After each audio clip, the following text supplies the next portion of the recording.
Hey, hey there. Good morning. It's a bright Saturday morning. I actually should be outside today because it is so nice out.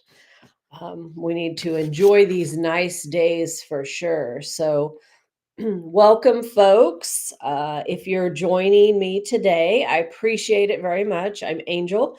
We're going to come to you today with I think part three of Intuitive Wealth Leaders, which is our community to focus on internal and external wealth building and leadership. So, I'm super excited about that because it kind of brings both of my businesses together, Lead with Abundance Coaching as well as Mastiff Home Buyers, which is real estate. And so it lets me do things that are, um, in line with both businesses. So we've been talking about wealth building and our journey to wealth and how that's really independent and it is your journey, nobody else's. So everybody will tell you how to do things and what to do, and they all have advice to give. And what's the best strategy? How do you go about it? How much money do you need to invest? All of these things are important, but there's no right one answer. So, the question is what is right for you? So that's what we've been talking about the last few weeks. And so today, which was actually supposed to be last week, and I apologize. I had been off site and was going to a meeting and thought, I'll just hop on in the car, do my live while I'm sitting here in the car and just do it from my phone. And technology just was not my friend. And so I was not able to get on at all. And so I am here today to make up for that and to get us talking about, uh, wealth building and really mindset as our foundation. So this is probably not a surprise for any of you, but your foundation to wealth building really is your mindset and whether you truly believe that you can bring wealth into your life, whether that is internal wealth or personal growth, or whether it is external wealth, financial, investing, those kinds of things. So, your mindset really is your cornerstone and your foundation because if you don't believe that you can be wealthy and bring wealth and attract wealth, then you're not going to attract it. So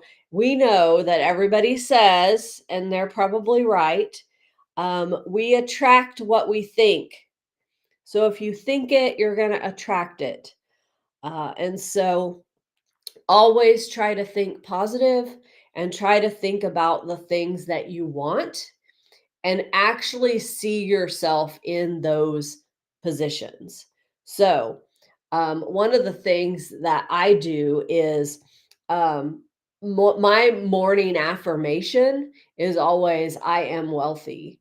I attract wealth, those kinds of things. I am grateful.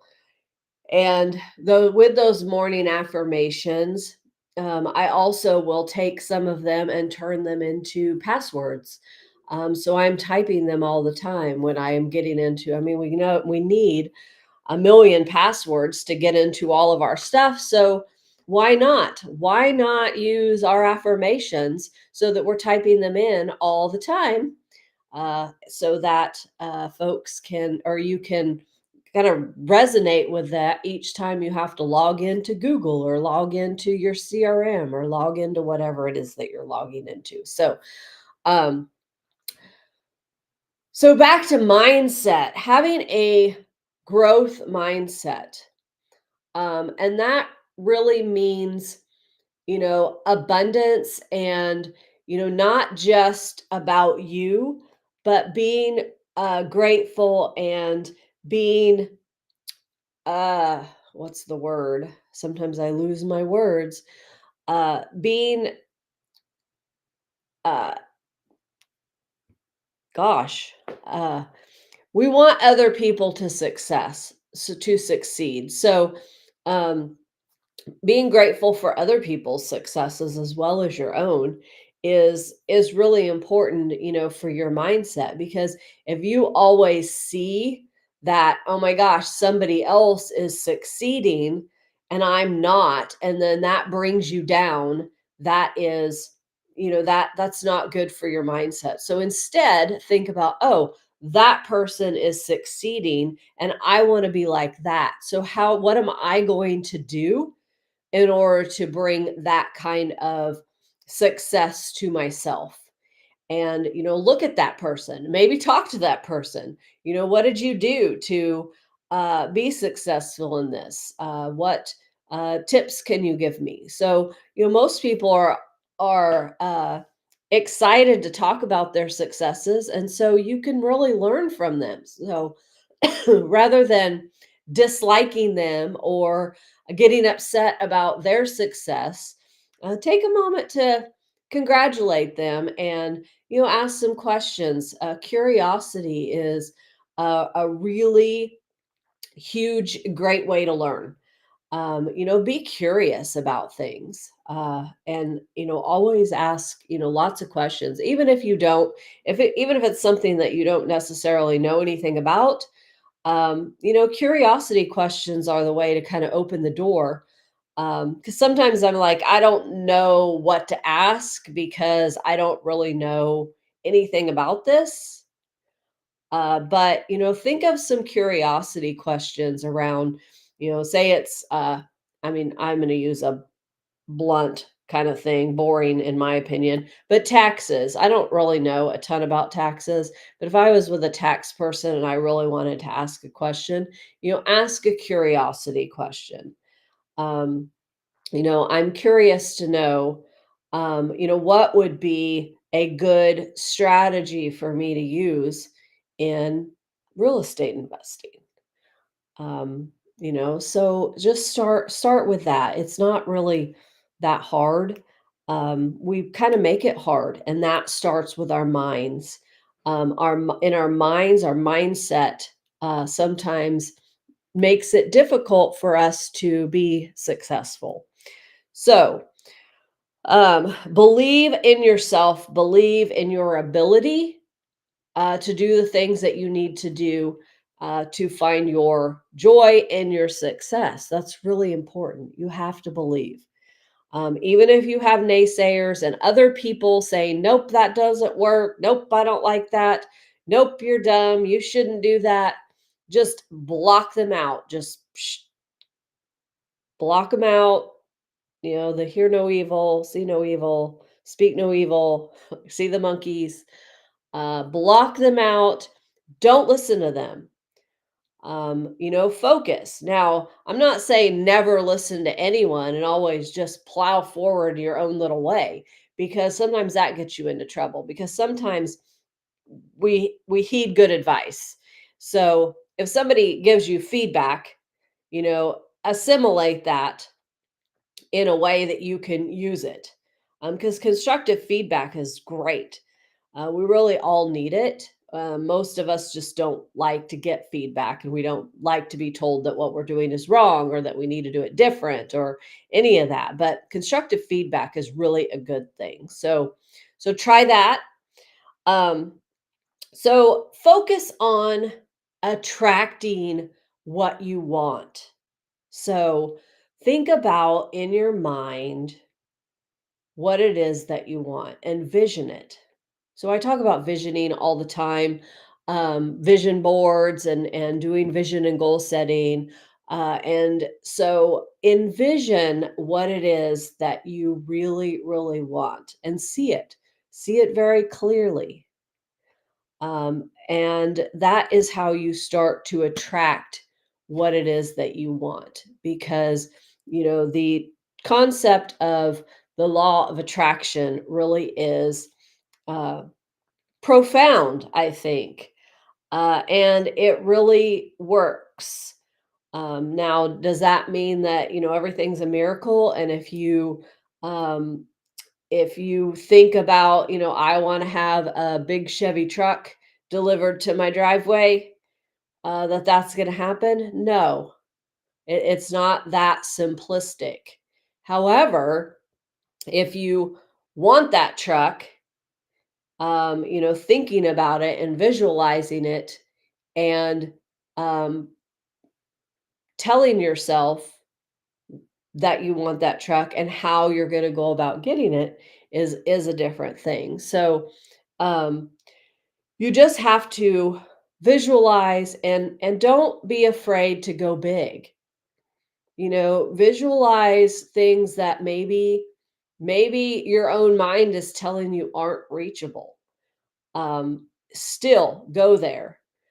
Set those goals. You need to set big goals. They need to almost seem to be unreachable, but that's necessary in order for you to really excel. Um, so focus on abundance. We don't want to feel like, it's all scarcity. And, we don't want to feel like it's everything is gloom and doom and every bad thing. I mean, and we all have bad days. Gosh.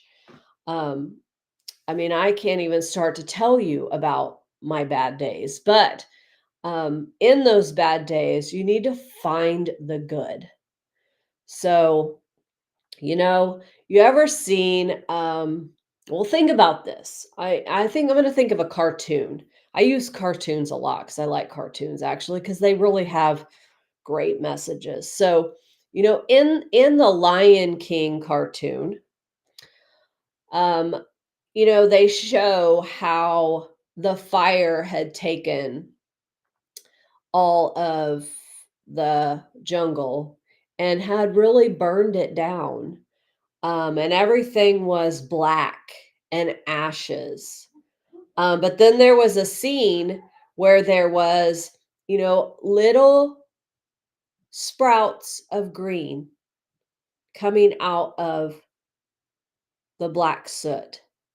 So even if things get bad and bad things happen that are out of your control, look for the little sprout of green and grow it. Grow it. Take care of that little sprout of green and focus on that and not on the rest of the black world, because that is definitely, if you focus on all of that bad, that's overwhelming. But if you focus on that little bit of green and how you're going to grow that little bit of green, pretty soon you'll have more green and more green and more green, and the black will be gone. So that's how this works. Um, you know, People have really deep ingrained beliefs about money. And most people think that you cannot achieve wealth if you're born poor or in a certain socioeconomic status. And I don't believe that at all. I do believe that some people have more opportunities presented to them than others, but nowhere do I believe that there are people who can't do something that they want to, that they set their minds to. Um, so you think about how you talk about money, how you discuss about money. Money is often one of those things that, really impedes relationships. It causes conflict. So, how do you make it not do that? So, money, when we're little, if you think about it, I heard this one time, it was a long time ago, and it's always stuck with me. Um, Somebody was talking about money mindset. And gosh, this was way back when I was young. And they had talked about how parents even start talking about money to their kids. And the first thing that we might tell our kids is when they grab a dollar bill and, a toddler like shoves it in their mouth, and we say, no, honey, Don't do that. It's dirty. It's dirty. And, are we meaning that money's bad? No. But what we're telling our kids is the money's dirty. And it probably is dirty because it's got germs and, all over it. But, the thing is, maybe we should say, don't put that in your mouth because it might have germs. So that's maybe where it starts. I think she had a good point when she brought that up. So, uh, it is also ingrained that we like to despise what we think we can't have. So the guy that has the bigger truck or the bigger house or the better this or that or whatever, or the guy that has is born with some money and those estate children that get these estates when they're 18 and they don't really have to do anything for themselves, and we like to hate on all those people, but don't. It's a waste of your energy, it's a waste of your time, and that doesn't matter. So but you should find people who are maybe who you want to be and have a life like you want. And those are the people that you really need to connect with. You need to connect with those people. Surround yourself with people like you and like you want to be. So you can grow yourself through being around those people. Because if you're hanging out with a bunch of people that are always negative, always feel like I got to go out and drink because my job is so hard and I'm so stressed out, you're going to feel like that too. So don't be around those people. If they're not willing to be positive and focus on, what's the positive thing that happened today, and be happy and joyous, then don't be around them. This one was really hard for me. This was really hard for me not to be like, oh my gosh, I'm so stressed out. Oh my gosh, I'm so overwhelmed. I just started having to tell myself it is what it is. Just don't worry about all of the stuff and focus on getting one thing done. And then when I get that one thing done, it's not so overwhelming. So things get done. And we'll talk about later maybe how to make some of those things easier. How do you make, like, why when you feel overwhelmed, what are some things that you can do to like take that off? Not going to talk about that today because that's a whole nother topic. But think about your habits and think about how you create positive habits, whether it's daily meditation, doing your mindset every day. Focus on what your goal is, what it is that you're going to do to accomplish steps towards your goal, and crossing those off the list, and creating habits around um, attracting that wealth into your life and doing the things that are going to help bring you joy and success into your life. So, your habits really are going to make or break you. So, you can have bad habits. And if you continue those bad habits, that's going to be one of the worst things that you can do if you really want to meet a goal. You have to create good habits that are going to set those steps towards those goals. So, um, and always continue to learn. So, plug yourself into learning, and focus on absorbing information that is positive and relevant and helps you grow. So we'll also be offering some of that learning and education here as part of Intuitive Wealth Leaders. I'm really excited about that. And that is on my to do list for you all to be able to bring content that uh, is wealthy, wealthy content great content that can help you grow your internal and external wealth. So, I'm going to jump off now. I have a big Saturday in front of me. I have a meeting and working on the rehab house again. So I won't go into that because that's been kind of negative. But the positive is we're moving forward. So I will see you all next Saturday and maybe hope to connect before then. And if you're seeing this in the replay, drop some comments, say hi. I appreciate it. And I appreciate those of you who are following me and are getting plugged in to the Intuitive Wealth Leaders. See you later. Bye.